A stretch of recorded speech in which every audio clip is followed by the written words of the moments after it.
네, 우리 말씀 함께 보겠습니다. 2025년 새해를 여는 첫 주일에 함께 나눈 말씀은 우리 창세기 3장입니다. 저희가 이제 작년 말에 에베소서 강해를 다 마치고 우리가 창세기 강해를 시작했습니다. 근데 작년 말에 이제 마지막으로 다뤘던 부분이 이 3장 초반부에 이제 이 아담과 하와가 뱀의 유혹에 깨움을 받고 하나님께 반역하는 그런 범죄하는 장면이 있는데, 오늘 본문은 바로 그 직후의 장면입니다. 우리가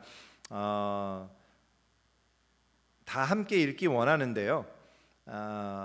오늘은 좀 본문이 길기 때문에 제가 읽겠습니다. 여러분들 눈으로 읽으시면서 여러분들이 그 의미를 정확히 파악했으면 좋겠어요. 몸이 불편하지 않으시면 여러분들 다 함께 일어나셔서 눈으로 보시면서 다만 읽기는 제가 읽겠습니다. 3장 7절부터입니다. 이에 그들의 눈이 밝아져 자기들이 벗은 줄을 알고 무화과 나무 잎을 엮어 치마로 삼았더라. 그들이 그날 바람이 불 때 동산에 거니시는 여호와 하나님의 소리를 듣고 아담과 그의 아내가 여호와 하나님의 낯을 피하여 동산 나무 사이에 숨은지라. 여호와 하나님이 아담을 부르시며 그에게 이르시되 네가 어디 있느냐. 이르되 내가 동산에서 하나님의 소리를 듣고 내가 벗었으므로 두려워하여 숨었나이다. 이르시되 누가 너의 벗었음을 내게 알렸느냐. 내가 네게 먹지 말라 명한 그 나무의 열매를 네가 먹었느냐.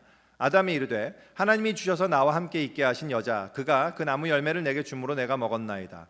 여호와 하나님이 여자에게 이르시되 네가 어찌하여 이렇게 하였느냐. 여자가 이르되 뱀이 나를 꿰므로 내가 먹었나이다. 여호와 하나님이 뱀에게 이르시되 네가 이렇게 하였으니 네가 모든 가축과 들의 모든 짐승보다 더욱 저주를 받아 배로 다니고 살아있는 동안 흙을 먹을지니라. 내가 너로 여자와 원수가 되게 하고 네 후손도 여자의 후손과 원수가 되게 하리니 여자의 후손은 네 머리를 상하게 할 것이요 너는 그의 발꿈치를 상하게 할 것이니라 하시고, 또 여자에게 이르시되 내가 네게 임신하는 고통을 크게 더하리니 네가 수고하고 자식을 낳을 것이며 너는 남편을 원하고 남편은 너를 다스릴 것이니라 하시고, 아담에게 이르시되 네가 네 아내의 말을 듣고 내가 네게 먹지 말라 한 나무의 열매를 먹었은즉 땅은 너로 말미암아 저주를 받고 너는 네 평생에 수고하여야 그 소산을 먹으리라. 땅이 네게 가시덤불과 엉겅퀴를 낼 것이라. 네가 먹을 것은 밭의 채소인즉 네가 흙으로 돌아갈 때까지 얼굴에 땀을 흘려야 먹을 것을 먹으리니 네가 그것에서 취함을 입었음이라. 너는 흙이니 흙으로 돌아갈 것이니라 하시니라. 아담이 그의 아내의 이름을 하와라 불렀으니 그는 모든 산자의 어머니가 됨이더라. 마지막 절 함께 읽을까요? 시작. 여호와 하나님이 아담과 그의 아내를 위하여 가죽옷을 지어 입히시니라. 아멘. 네, 다 함께 앉아 주십시오. 올 새해를 이 창세기 3장으로 시작하게 된 것이요 참 감사하고 특별한 의미가 있다고 저는 생각합니다. 왜냐하면 이 내용은 우리의 인생과 이 세계 전체를 통찰하는데 굉장히 중요한 역할을 하는 그런 장이기 때문입니다. 다시 말해서 우리 현실이 어떠하며 우리의 문제가 무엇인지, 더 나아가서 이 성경 전체를 통해서 이 시대 전체 역사를 통해서 하나님이 하시는 일이 무엇인지, 무엇을 하실 것인지, 또 우리의 믿는 바 복음의 핵심이 무엇인지를 이해하는데 창세기 3장은 굉장히 중요한 핵심적인 내용을 담고 있기 때문이에요. 사실 이제 우리 인생을 사시면서 많이 느끼셨겠지만 이 세상을 살아간다는 건 쉬운 게 아니죠. 사실 우리가 불자가 아니더라도 우리 석가모니가 얘기한 인생은 고통의 바다다라는 말이 너무 우리한테 와닿잖아요. 정말 맞잖아요. 세상은 어지럽고 불안하고 우리 인생은 굉장히 두렵습니다. 그리고 최근에 한국에서 발생한 요새도 뉴스를 보고 있지만 그 비극적인 이 항공기 참사라든지 또 한국의 어지러운 정치적으로 혼란스러운 상황이라든지 굳이 그런 거 아니더라도 이 세상 여기저기서 벌어지는 너무나 많은 것들을 우리가 보면서 마음이 참 고통스럽죠. 러시아와 우크라이나 전쟁도 이거 끝나지를 않고 경제적인 불안도 그렇고 또 질병, 사고, 범죄, 천재지변, 이루 말할 수 없어요. 그렇게 거시적인 것까지 아니더라도 그냥 내 한 인생의 내부만 들여다봐도 끊임없는 혼란과 갈등과 고통의 연속입니다. 그렇죠? 그래서 우리에게 슬픔과 절망과 낙심이 있고요, 눈물이 있어요. 그래서 우리는 질문하죠. 도대체 우리 인생은 왜 이런 모습일까? 세상은 왜 이럴 수밖에 없는 걸까? 우리는 왜 이렇게 불행한 상태에서 벗어날 수가 없는가? 이런 질문들을 우리는 사실은 끊임없이 던지게 돼요. 물론 이제 우리가 하는 일 때문에 정신없어 갖고 그냥 이 질문을 잊어버릴 때 있지만 우리의 인생은 그렇죠. 우리의 영혼이 계속 그런 질문을 던지잖아요. 근데 바로 그 문제에 대해서 성경의 가장 근원적인 답이 바로 창세기 첫 3장에 등장합니다. 우리가 창세기를 시작하면서요, 우리가 잠깐 다뤘던 내용을 기억하면서 다시 좀 정리를 해보면요, 도대체 세상은 왜 이런 모습입니까? 라는 질문에 대해서 이제 성경이 처음부터 설명하는 그 설명의 제 첫 번째는 그 답을 이렇게 시작하죠. 태초에 하나님이 천지를 창조하시니라. 그러니까 창세기 우리 첫 시간에 우리가 살펴본 것처럼 다른 모든 철학과 사상과 인생관과 결정적으로 다른 가장 핵심적인 사항이 뭐냐면 성경은 하나님께로부터 출발한다는 사실이에요. 하나님에게서 출발해요. 내 자신과 내 문제를 대해서 내가 묻기 전에, 거기에 대해서 질문하기 전에 가장 먼저 해결해야 될 질문이 뭐냐면 나라는 존재의 기원이란 말이죠. 이 세상의 기원이 무엇이며 이러한 질문들에 대한 답으로부터 사실 근본적인 이 모든 우리의 해결책과 답이 다 달라져 버리는 거죠. 우리가 우리의 자신과 우리의 인생을, 우리의 삶을 이해하는 가장 중요한 첫 단추가 뭐냐면요, 하나님으로부터 출발하는 거예요. 세상은, 이 성경은요, 세상이 우연의 산물이 아니라고 말합니다. 역사의 시작점이 있다라고 이야기하고요, 이 모든 만물에는 목적이 있다라고 우리는 분명히 선포해요. 하나님께서 의도적으로 목적과 뜻을 가지고 영원한 뜻과 계획하에서 세상을 창조하시고 역사를 시작하시기로 작정하셨다라고 성경은 선포하고요, 우리는 그렇게 믿습니다. 이게 굉장히 중요하단 말이죠. 굉장히 중요해요. 여기서 출발해야 됩니다. 근데 그렇다면 인간은 어디서 왔느냐? 하나님의 그 특별한 계획 안에서 특별한 피조물로 창조된 존재가 우리 인간이에요. 그래서 우리는 하나님의 완벽한 존재로 창조됐고 하나님 그 당신 그 자신을 위해서 우리가 창조됐단 말이죠. 인간은 그냥 어떠한 목적과 계획과 의도 없이 어떤 우연과 우연 속에서 발생해 갔고요, 그렇게 발생해서 여러 시간을 거치다 보니까 어떤 여러 존재 중에서 어쩌다 보니 가장 최상위의 고등 동물로서 존재하는 그런 존재가 아니란 말입니다. 모든 인간은 하나님의 특별한 계획과 목적으로 창조됐다라는 사실이에요. 오케이, 그러면 성경의 주장이 사실이라면 세상은, 우리는, 나는 그럼 왜 이 지경이 됐는가? 그것에 대한 한 가지 아주 중요한 답이요, 일단 하나님의 뜻을 거스르고 인간을 하나님으로부터 망가뜨리려는 다른 권세가 있다라는 사실이에요. 그래서 이 악한 권세의 영향 때문에 인간이 원래 본연에 창조된 그 모습을 잃어버리고 다른 존재가 되어버렸다라는 것이 성경의 설명이란 말이죠. 물론 이 악의 기원에 대해서는 저는 제가 여러 얘기를 하지 않으려고 합니다. 왜냐하면 성경이 거기에 대해서 그렇게 많은 관심을 기울이고 있지 않기 때문이에요. 다만 중요한 것은 그러한 세력에 인간이 어떻게 넘어가게 되었는가를 이야기하고 있어요. 그것이 바로 인간의 죄인 것이고요, 그 죄로 말미암아 발생한 타락이란 말이죠. 죄라는 게 뭐냐? 하나님은 인간에게 모든 자유를 주셨잖아요. 다 주셨어요. 모든 축복을 주시고 모든 것을 다 허락하셨습니다. 다만 딱 한 가지만 지키라고 하셨어요. 그게 뭐죠? 그게 순종입니다. 하나님께 최고의 권위가 있으며 그분만이 모든 만물의 주인이고 통치자이고 권세자이시다라는 것을 인정하는 것, 그거 하나밖에 없었습니다. 그분의 말씀에 순종해라. 근데 인간은 바로 그 조건을 거부했죠. 그래서 지난 시간 우리가 마지막으로 창세기를 살펴봤던 그 시간에 죄의 본질이 무엇인가를 살펴봤었잖아요. 그게 뭐냐면 두 가지로 정리되죠. 하나님의 권위에 대한 거부, 그다음 하나님의 선하심에 대한 부정, 딱 두 가지란 말이죠. 근데 바로 이것이 죄의 본질인데요, 이 죄로 말미암아 타락이 발생했습니다. 그래서 영어로는 the fall, 대문자로 the fall이라고 하는데요, 그 결과가 이제 우리가 오늘 읽었던 오늘 본문의 내용인 거예요. 그래서요, 아까 말씀드렸던 것처럼 이 창세기 3장 안에는 너무나 풍성한 신학적 레슨들이 너무 많기 때문에 사실 원래 이 3장을 몇 번에 걸쳐서 이 한 절 한 절 이렇게 아주 구체적인 의미들을 나누면서 이렇게 강해를 했으면 좋겠는데요, 저는 이번에는 그렇게 하지 않으려고 합니다. 언젠가 다른 기회에 그런 시간을 가질 수 있을 거라고 생각하고요, 이번 창세기 강의하면서는요, 다만 창세기 3장을 좀 빨리 나가면서 여기에 담긴 몇 가지의 아주 우리가 기억해야 되는 핵심적인 레슨 몇 가지만 살펴보려고 합니다. 오늘 이 크게 두 가지 파트만 나눠서 제가 설명을 함께 나누려고 해요. 첫 번째인지 세 가지를 살펴보도록 하겠습니다. 그래서 이 두 가지의 내용이다, 오늘은 이 두 가지의 내용을 하는구나라는 걸 기억해 주시고 한번 생각해 보면 좋겠습니다. 일단 먼저 타락의 결과로 말미암아 우리 이 죄로 말미암아 따라온 가장 첫 번째 결과가 뭐냐면요, 그들이 느꼈던 모종의 상실감이었어요. 그래서 이렇게 나오죠. 이에 그들의 눈이 밝아져 자기들이 벗은 줄을 알고. 그러니까 눈이 밝아져서 자기가들이 벗은 줄 알았다라는 말의 뜻이 뭘까요? 그 선악과라는 그 열매 안에는 비타민 A가 굉장히 많아서 이걸 막 먹었더니 막 거의 농축돼 있어서 막 눈이 갑자기 막 너무 밝아져 갖고 안 보이던 것이 보였다라는 얘기일까요? 그런 거는 아니죠. 그런 것이 아니고요. 이 말에 물론 정확한 의미를 알기는 좀 어려워요.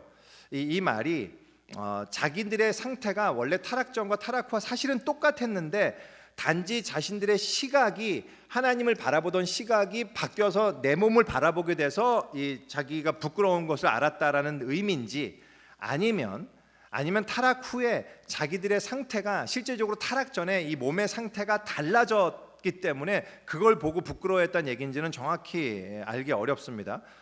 두 가지 다 해석할 수 있을 것 같아요. 중요한 것은 뭐냐면 예전과 달라졌다는 사실이에요. 안 좋게 달라졌어요. 그리고 그것을 알 수 있었다라는 사실입니다. 예전에 자기들이 누리던 무언가를 상실했다란 말이죠. 그래서요, 한 주석가는 이 두 가지 중에 이제 후자로 해석하면서 이렇게 해석을 했어요. 하나님이 완벽하게 만드신 태초의 인간은 영혼뿐 아니라 그 몸에도 일종의 영광이 있었을 것이다.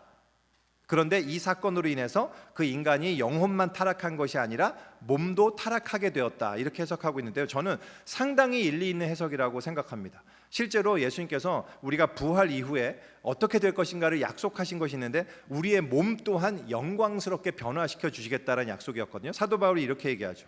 빌립보서에서 그는 만물을 자기에게 복종하게 하실 수 있는 자의 역사로 우리의 낮은 몸을 자기의 영광의 몸의 형체와 같이 변하게 하시리라. 변하게 될 거예요. 우리는 그날에 우리 몸이 영광스럽게 변하게 될 거란 말이죠. 이것이 사실은 어떻게 보면 에덴 때의 그 원래 영광스러웠던 것을 회복하는 거라는 그런 의미도 담겨 있다고 생각합니다. 그래서요, 이 좌우간 이 인간은 영적인 이 의라는 면에서 온전했을 뿐만 아니라 그 몸에도 영광이 있었어요. 하지만 아담과 하와가 죄를 범하면서 그 영광을 잃어버리게 되고 지금의 우리가 알고 있는 이 몸만 남았단 말이죠. 그래서요, 그들은 무언가 박탈당했음을 깨달았습니다. 영광이 떠나버렸어요. 근데 중요한 점은 뭐냐면 아담 하와만 이렇게 깨닫는 게 아니라 아담 이후의 모든 후손들, 우리들도 동일한 경험을 갖고 있단 말입니다. 우리도 뭔가 모르겠지만 무언가를 잃어버린 것 같은 느낌이 우리에게 있어요.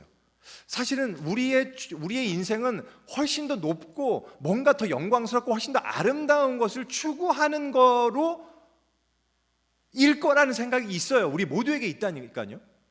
우리가 그냥 여기서 그냥 밥 벌어먹고 어떻게든 죽지 못해 사는 거다, 이것이 우리 인생의 전부라고 생각하는 사람 많지 않단 말이죠. 우리는 훨씬 고상한 무언가를 위해서 뭔가가 있는 것 같은데 실제는 뭐 없죠, 우리가. 그래서 그 느낌, 그래서 제가 이제 이따가 다시 심판에 대한 얘기를 하겠지만 여기서 미리 한 가지 언급한다면 하나님의 심판이란 것은 기본적으로 우리가 어떤 일을 한 것에 대한 결과를 그대로 받는 것을 의미하는 거잖아요. 이제 제가 뭐 콜스 101 때 많이 설명하지만 예를 들어서 수학 시험을 봤는데 이 계산을 잘못해 갖고 5문제를 틀렸어요. 그래 갖고 5문제 틀려 갖고 5대를 담임 선생님한테 맞았다, 이렇게 얘기한다면 내가 수학 문제를 틀린 것과 맴매를 맞은 것과는 연관관계가 사실 없잖아요. 뭐 그냥 맞은 거예요. 그러니까는 수학 문제는 내가 틀린 거고 엉덩이는 내가 아픈 거고 이거 완전히 다른 건데, 그게 아니라 내가 계산을 잘못한 결과로 이 우주선을 쏘는데 거기에 하여튼 뭐라 그러죠? 뭐 궤도를 잘못 계산하는 바람에 그 대기권을 통과하지 못하고 우주선이 공중에서 폭발해 버렸다. 이러면 이거는 그 결과, 잘못된 결과의 직접적인 결과를 그대로 받는 거잖아요. 이제 이 하나님이 말씀하시는 심판의 개념은 이 후자의 개념이란 말이죠. 그래서 이 하나님의 최종적으로 이 아담에게 벌어진 심판의 내용은 너는 흙이니 흙으로 돌아갈 것이라는 말이에요. 그러니까 여기서 흙은 사실은 소일이 아니고 더스트입니다. 더스트, 티끌, 그러니까 아무것도 아닌 그냥 먼지로 넌 돌아가게 될 거야라는 말이거든요. 그러니까 사실은 우리는 먼지에서 창조됐어요. 그러니까 우리 육체는 먼지야, 아무것도 아니에요. 이 대단한 게 아니라니까. 그런데 영광스러운 무언가를 입고 있었어요. 근데 그게 떠났어. 그래서 우리는 사실 영광스러운 뭔가를 계속 추구해야 될 것 같은데 알고 보면 동물하고 다를 게 없네. 이게 우리가 느끼는 이 갈등이잖아요. 우리 인생의 갈등이에요. 그래서요, 이게 우리 타락한 인간 안에 있는 근원적인 갈등입니다. 하나님이 부여하셨던 영광을 누리던 나와 그저 먼지로 돌아갈 뿐인 나 사이의 이 투쟁인 거죠. 우리 모든 사람들 안에 이게 있어요. 이번에 노벨 문학상을 탄 작가 한강이라는 분이 있잖아요. 이분이 12월 7일에 스웨덴 스톡홀름 한림원에서 노벨 문학상 수상자 강연을 하셨어요. 제가 물론 전문을 다 듣거나 보기는 못했지만 이 기사를 보고 알았습니다. 거기서 이분이 한 말이 뭐라고 얘기했냐면요, 이렇게 얘기했습니다. 세계는 왜 이토록 폭력적이고 고통스러운가? 동시에 세계는 어떻게 이렇게 아름다운가? 이 두 질문 사이의 긴장과 내적 투쟁이 나의 글쓰기를 밀고 온 동력이었다고 오랫동안 전 믿어왔습니다. 이 말이었어요. 이 말을 들으면서 많은 사람들이 그 공감을 했어요. 왜 이 말에 공감을 하죠? 왜냐하면 우리도 그렇게 느끼니까. 우리 모두 내면에 그 동일한 긴장을 갖고 있기 때문이에요. 이 고민의 가장 근원을 창세기 3장이 설명하고 있다니까요. 우리는 정말 아름다움과 영광을 지닌 존재였어요. 그래서 그걸 바라보고 추구합니다. 하지만 사실은 우리는 타락으로 말미암아 결국은 먼지로 돌아갈 존재일 뿐이에요. 그래서 허무와 무의미만이 우리 삶이라고 또한 생각해요. 이 갈등이 우리 안에서 굉장히 우리 안에 모순과 이걸 만들어내고 있잖아요. 근데 여러분, 여러분 내면 안에 있는 그 고민과 상실감과 긴장을 외면하지 마십시오. 왜냐하면 그것이 여러분들의 영혼의 길을 찾는데 굉장히 중요한 단서가 되기 때문이에요. 제가 잘 인용하는 C.S. 루이스라는 분이 영광의 무게에서 이런 얘기를 했어요. 제가 인용할게요. 배고픈 상태가 빵이 있다는 증거는 아니다라는 말이 있습니다. 하지만 저는 이 반론이 요점을 놓치고 있다고 생각합니다. 누군가가 배가 고프다는 사실이 그가 빵을 얻게 될 것임을 보증하지는 못합니다. 그는 대서양의 뗏목 위에서 굶어 죽을 수도 있습니다. 하지만 사람의 굶주림은 그가 음식을 먹음으로 육신을 유지하는 종족이며 먹을거리가 있는 세상에 산다는 사실을 충분히 입증합니다. 이와 마찬가지로 낙원을 향한 제 갈망이 앞으로 제가 낙원을 누리게 될 것임을 보증하지는 못하지만, 물론 그럴 수 있다면 좋겠습니다. 하지만 그 갈망은 어딘가 낙원이 존재하며 누군가는 그것을 누리게 될 것임을 보여주는 썩 훌륭한 징조라고 생각합니다. 이게 그가 썼던 책의 내용입니다. 이거예요. 실제로 여러분 안에 있는 진정한 영광, 그 아름다움을 지향하고 사모하는 뭔가가 있다니까. 여러분의 인생은 그렇게 허무하게 끝나는 게 아니라 뭔가 값지고 아름답고 영광스러운 것을 위해서 쓰여져야 마땅하다는 생각이 있단 말입니다. 근데 그 생각이 있다고 해서 다 그게 이루어지진 않을지 몰라도요, 최소한 그것이 이루어지는 것이 원래 창조의 우리의 모습이라는 걸 증명한다는 것 말입니다. 굉장히 중요한 얘기예요. 그래서요, 이 갈증이 일단은 우리한테 발생한 게 타락 후의 내용이고요. 이 타락으로 말미암아 우리에게 발생한 중요한 현상이 또한 하나가 이 부끄러움. 그래서요, 이 갈등으로 말미암아 우리의 이 타락한 모습을 보면서 우리가 부끄러워졌어요. 수치심을 가지게 됐단 말이죠. 그래서 그것을 가리기 위한 나름대로의 수단을 추진하게 되었다라는 것이 또 하나의 모습이에요. 그게 무화과 나뭇잎이에요. 아담과 하와는 그 상실감 이후에 즉각적으로 그 문제를 스스로 해결하려고 해요. 하나님께 가서요, 하나님 너무 부끄러워요, 저 좀 어떻게 해주세요, 이렇게 안 하잖아요. 즉각적으로 해결합니다. 그게 뭐죠? 무화과 나무잎이었어요. 무화과 나무로, 여러분들 무화과 집에서 키워보신 분, 저는 예전에 무화과를 키워본 경험 때문에 참 잘 알아요. 무화과 나무는요, 나뭇잎이 굉장히 커요. 이렇게 길게 생겼어요.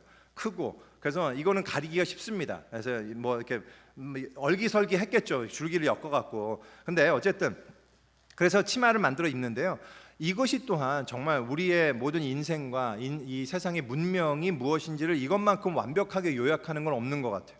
여러분, 우리 인류가 지금까지 해온 문명이 뭐예요? 가만히 생각해 보면 문명을 통해서 사람들이 한 일은 뭐냐?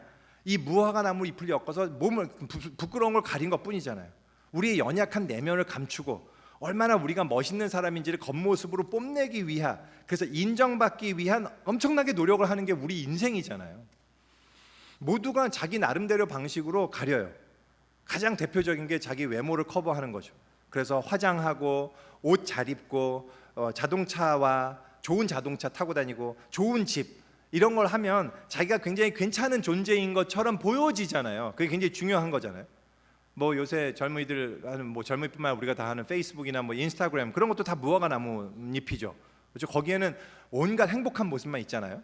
그죠? 사실 저는 뭐 인스타그램이나 이런 건 잘은 모르겠지만 거기에는 맛있는 음식, 아니면 뭐 가족들이 막 이렇게 함께 웃는 이런 모습만 있지 거기 막 부부 싸움 이후에 막 검은 어떤 이런 기운이 사진이 올라온 걸 본 적이 없어요. 저는 그런 건 인스타그램에 안 올리잖아요. 그런 건 항상 행복하고 밝고 왜 가리는 거거든요. 전부 우리가 정말 행복한 가족 그렇잖아요. 그래서 그리고 또 자기 학업, 지위, 지식, 업적, 성취 이런 걸로 다 가리죠.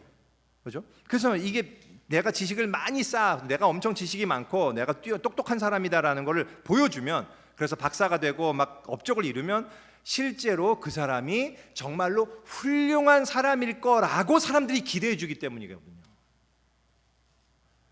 그래서 우리가 지식으로도 가려요. 또 많이 가리는 게 우리가 선행으로 가리죠. 우리가 선행 막 많이들 돕고 선을 베풀고 그러면 사람들이 멋진 사람으로 저 사람은 정말 뭐 훌륭한 사람이다 이렇게 정말 착한 사람일 거야라고 생각을 해주거든요. 최근에 혼외자를 출산하게 된 어떤 배우에 대해서 사람들이 많이 실망하고 야유를 보내는데요.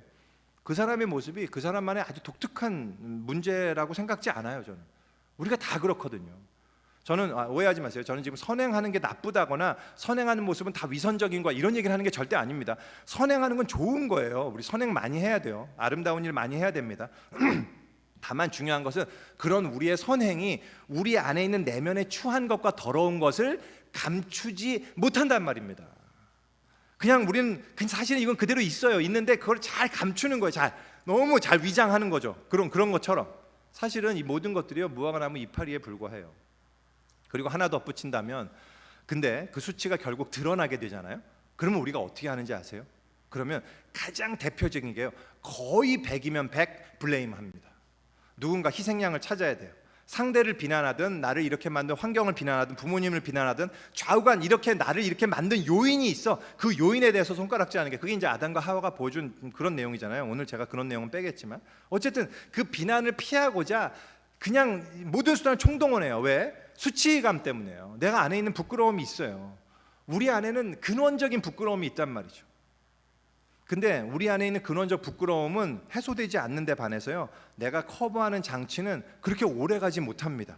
그래서 너무 맞잖아요. 무화과 나뭇잎이라는 것이 이 치마라는 게 너무 정확한 모습이에요. 자꾸 마르잖아요. 말라갖고 또 이제 일정 시간 지나면 빨리 버리고 또 새로운 것 또 빨리 만들어 엮어야 돼요. 그게 우리 인생이잖아요. 그래서요 사실 이 수치심은요 하나님의 범죄함으로 하나님과의 관계를 내가 단절시킴으로 말미암아 오는 근원적인 두려움에서 출발하는 거거든요. 그래서요 또 한 가지의 그 현상이 뭐냐면 두려움과 숨는 거예요. 지난주에도 말씀드렸지만 인간 안에는 근원적인 두려움이 있습니다. 그 진정한 시큐리티의 원천을 떠나서 그 하나님을 떠나서 스스로 안전을 책임져야 하는 상황에 대한 두려움도 물론 있죠. 그 두려움도 있지만 그게 그에 앞서서요 하나님께 대해서 범죄했다라고 생각하는 하나님을 인식함으로써 나에게 오는 두려움이 있어요. 그 죄책감이죠. 내가 지금 하나님과 좋은 관계에 있지 않다라는 사실을 누구나 그 사실을 알고 있다니까요. 하나님과의 관계를 내가 도외시했고 외면했고 내가 그 관계를 거절했다라는 것을 그래서 그로 말미암아 사실상 하나님이 나에 대해서 심판을 해도 내가 뭐라고 할 말이 없다라고 하는 그 센스가 다 있어요. 없지 않다니까. 모든 사람에게 있습니다.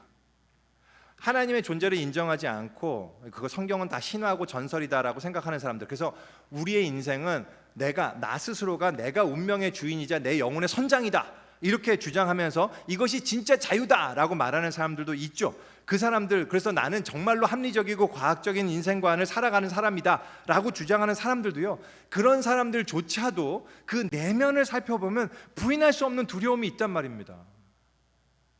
우리도 다 마찬가지예요. 나는 무섭지 않아. 난 신 따위 무섭지 않아. 아무리 그래도요 그 내면에 두려움이 있어요. 그래서 그 나를 고소하고 정죄하는 이 내 마음의 소리에서 벗어나지 못합니다. 모두에게 있어요 그 센스가. 물론 끊임없이 악을 저지르고 범죄하다 보면요 그 센스가 망가지는 사람들도 간혹 있긴 한 것 같아요. 정말 아예 그냥 그 자체가 망가져 버리는 사람들도 있겠지만 그건 정말 극소수에 있는 사람인 것 같고요. 기본적으로는 우리 모두 인간은 태어날 땐 동일하게 센스가 있다고 생각합니다. 그런데 중요한 것은 그거에 대한 두려움 때문에 우리가 가장 보이는 반응이 뭐냐면 숨는 거예요.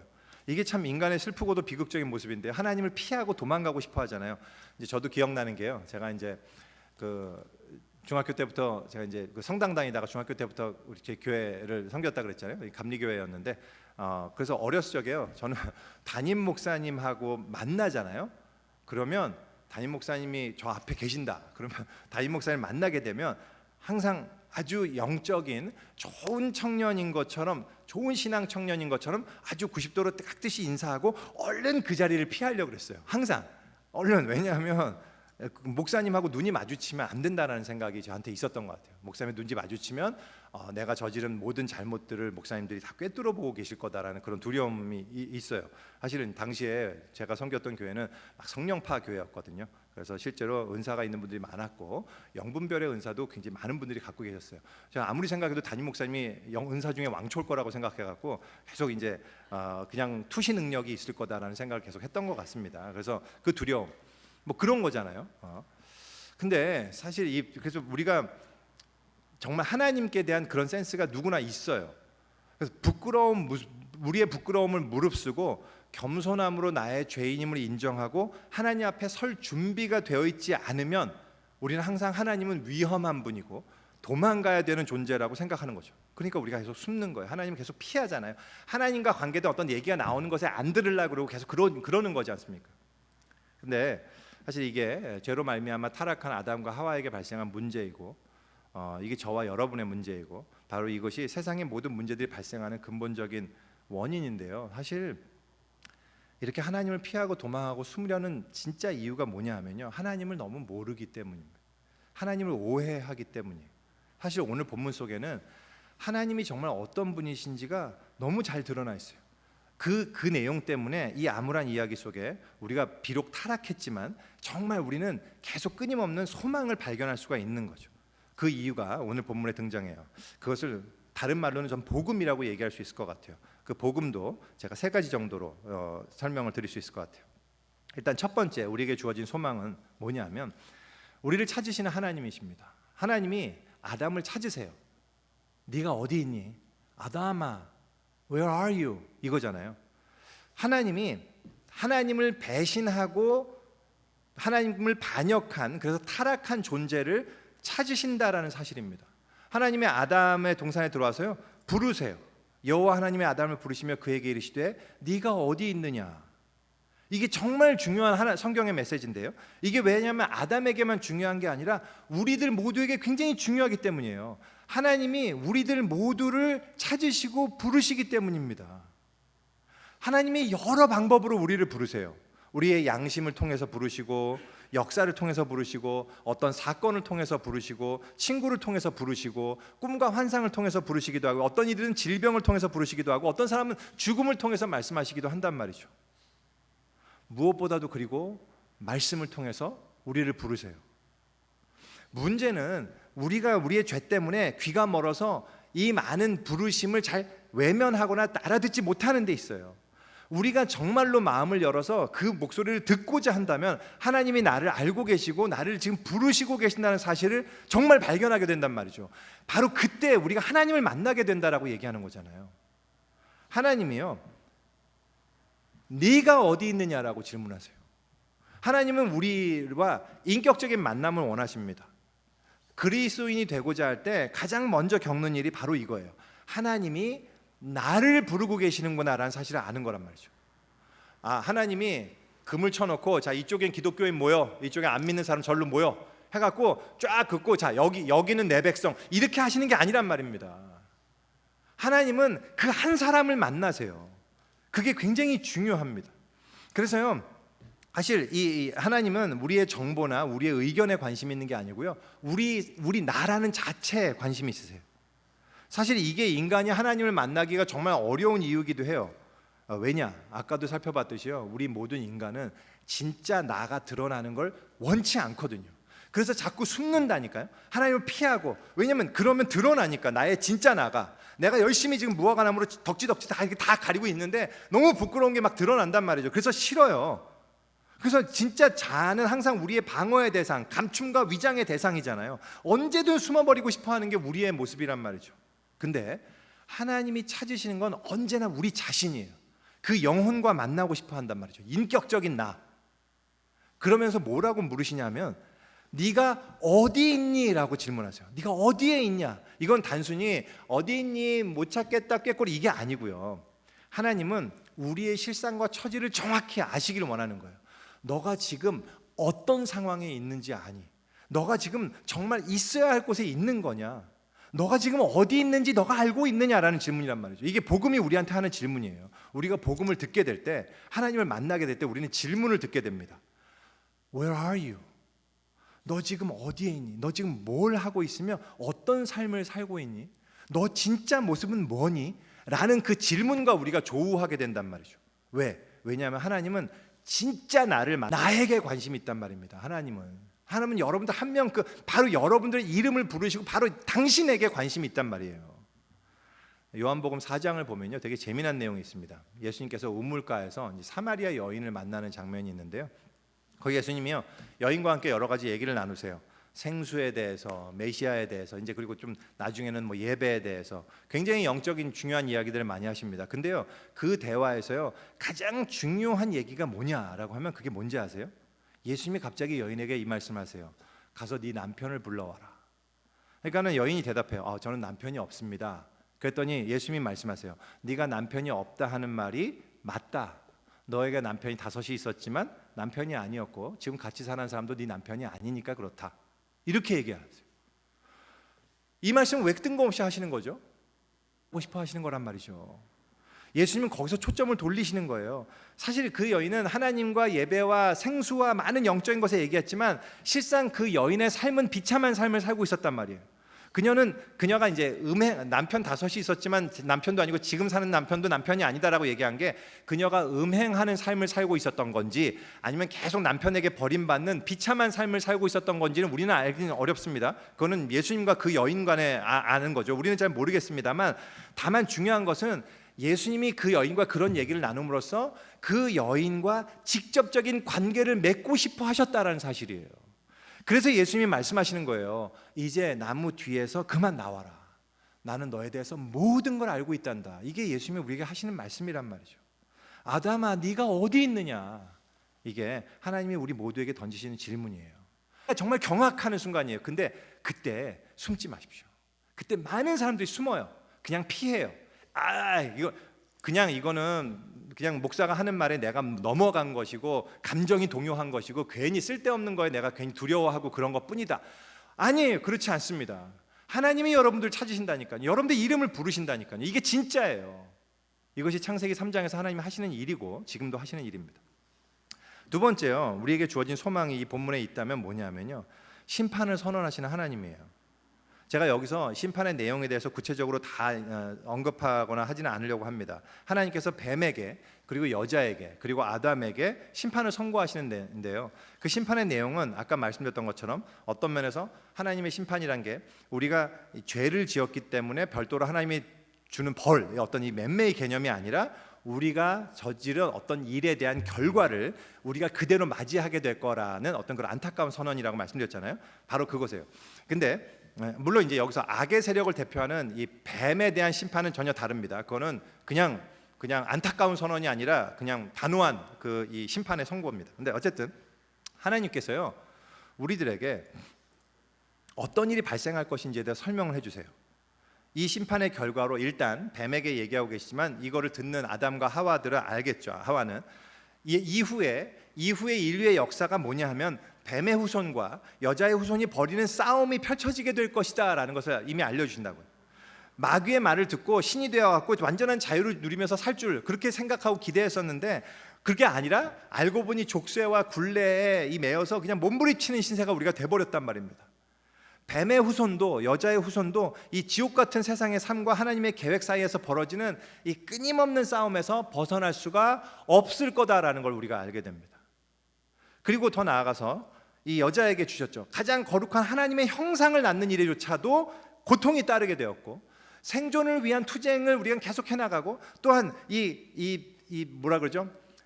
남과 여, 이 관계의 갈등, 끊임없이 관계성과 지배를 가지고 우리가 끊임없이 투쟁하게 될 것이고, 또한 이 가시덤불과 엉겅퀴가 남자들에게는, 이 남자뿐만 아니라 우리 모든 사람에게 주신 거예요. 가시덤불과 엉겅퀴가 끊임없이 자라고, 그래서 우리가 끊임없이 땅과 투쟁하고 서로 투쟁하고 그렇게 고통 싸운데 우리가 살다가 결국은 흙으로 돌아갈 거란 말이죠.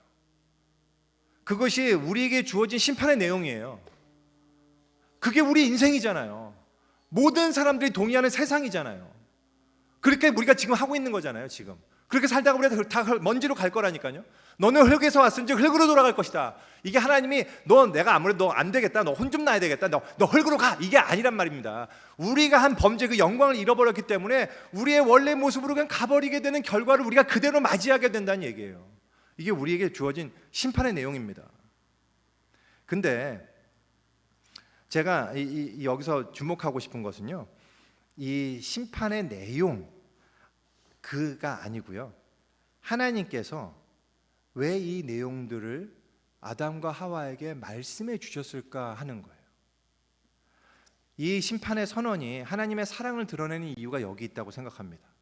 아담과 하와가 앞으로 자신들의 죄로 말미암아 당하게 될, 아담의 모든 후손들이 당하게 될 그 결과에 대해서 하나님이 준비시키는 거란 말이죠.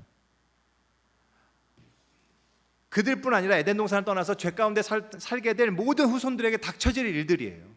그들이 당하게 될 고통에 대해서 미리 알려주시는 거예요. 원인과 그 결과, 그리고 앞으로 어떻게 될 것인지. 이것이 우리에게는 정말 은혜의 복음인 거란 말이죠. 왜냐하면 우리가 이 모든 근원과 원인을 알게 될 때 우리가 절망하지 않거든요.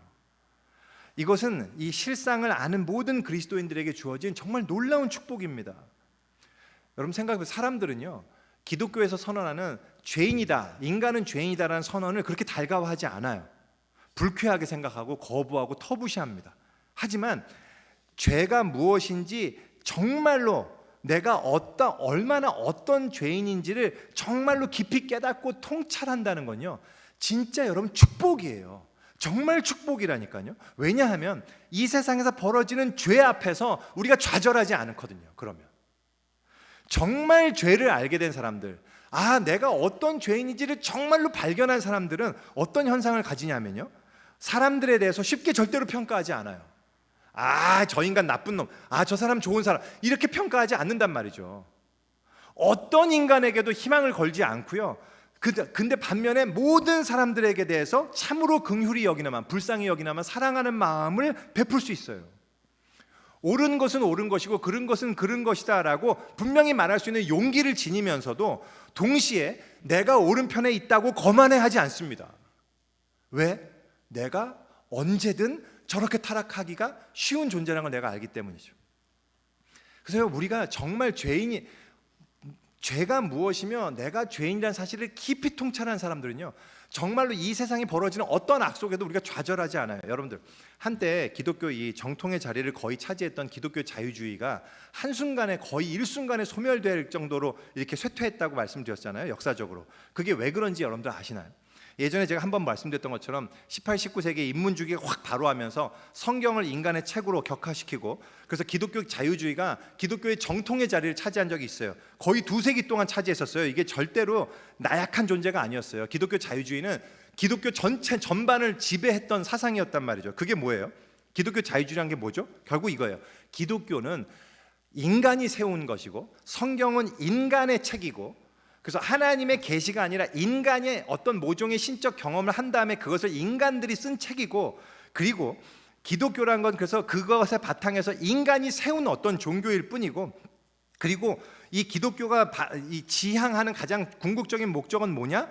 그것은 가장 선했던 인간이었던 예수를 본받아서 그 하나님의 뜻인 그 사랑을 우리가 서로 베풀고, 그래서 우리가 인간들이 서로 사랑의 노력을 많이 함으로써 역사의 진보를 이룰 것이고, 결국은 우리의 능력으로 말미암아 하나님의 나라가 이 땅에 임하게 될 것이다, 실현되게 될 것이다. 이게 기독교 자유주의의 가장 줄기였단 말이죠.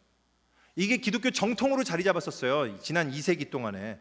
근데요, 이게 한순간에 급격히 몰락했습니다. 왜 그런지 아십니까? 물론 이제 거기에는 여러 가지 이유가 있었죠. 제가 전에 말씀드렸던 제가 존경하는 신학자 칼바르트가 쓴 로마서 강해가 출판되면서 이 자유주의, 기독교 자유주의자의 놀이터에 떨어진 폭탄처럼 일순간에 뭐 이렇게 한 영향도 있죠. 다 있긴 있지만요.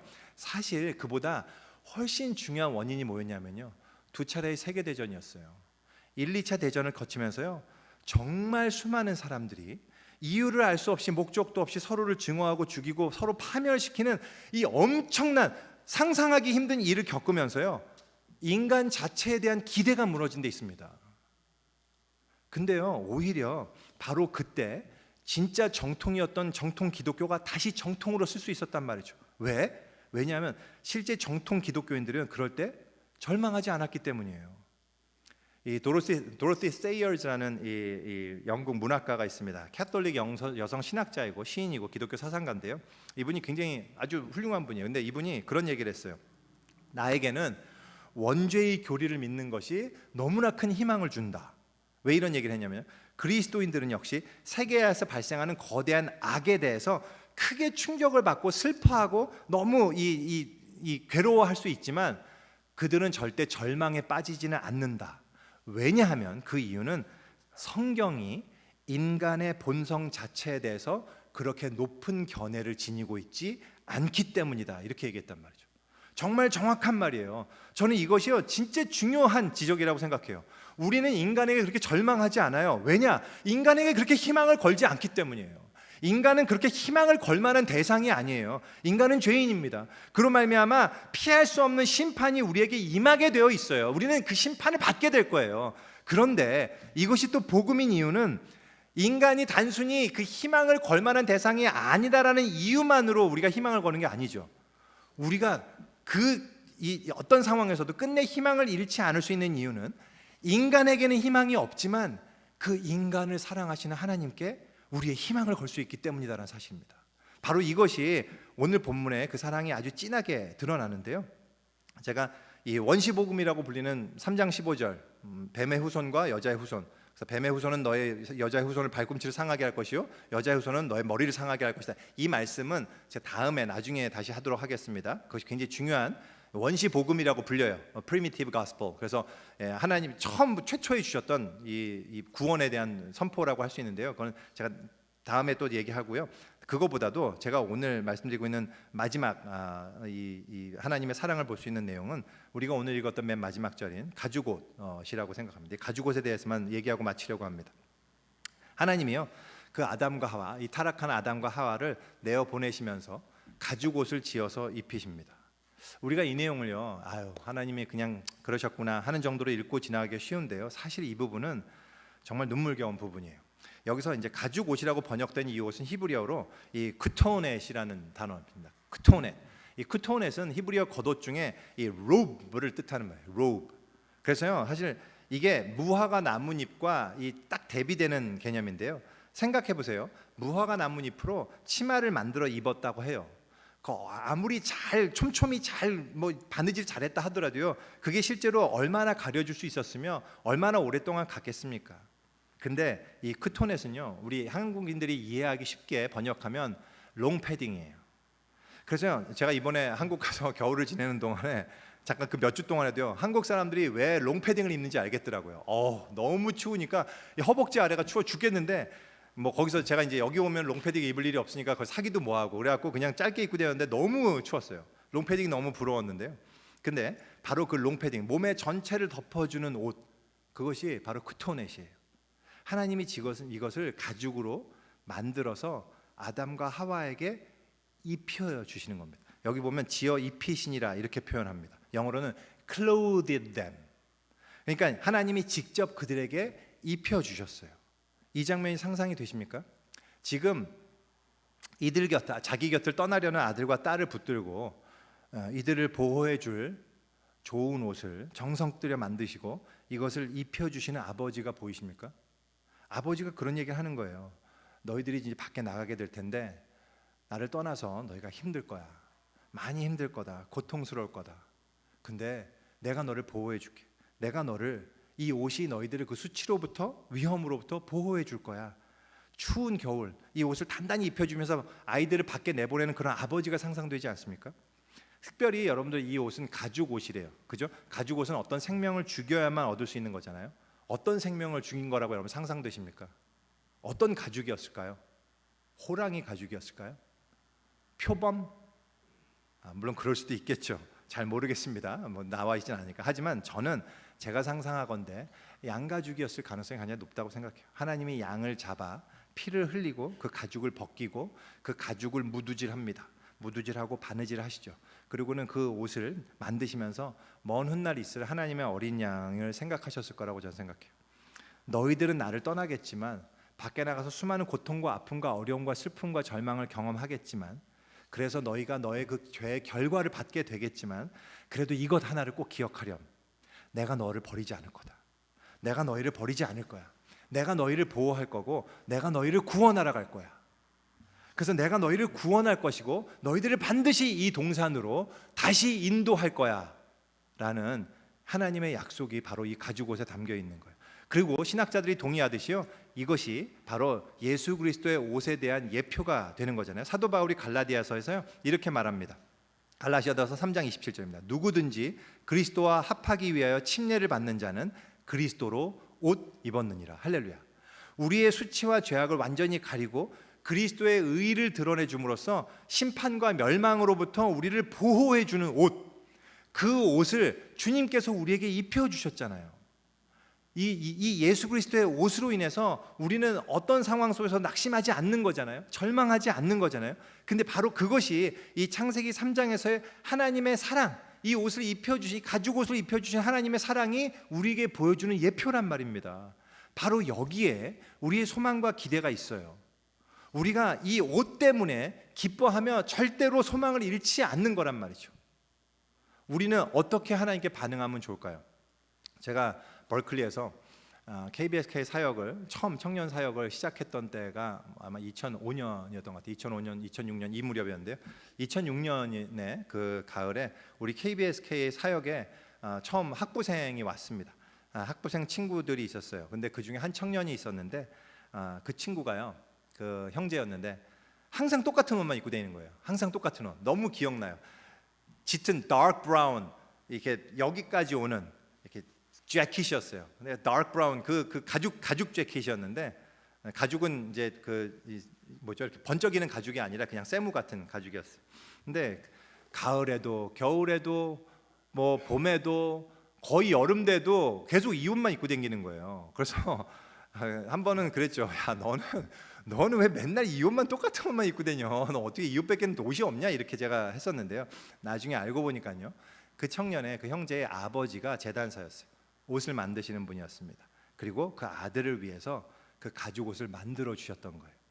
그 아버지의 사랑을 이 형제는 깊이 알았던 거죠. 그래서요, 그 사랑으로 자기 몸을 항상 감쌌던 거란 말이죠.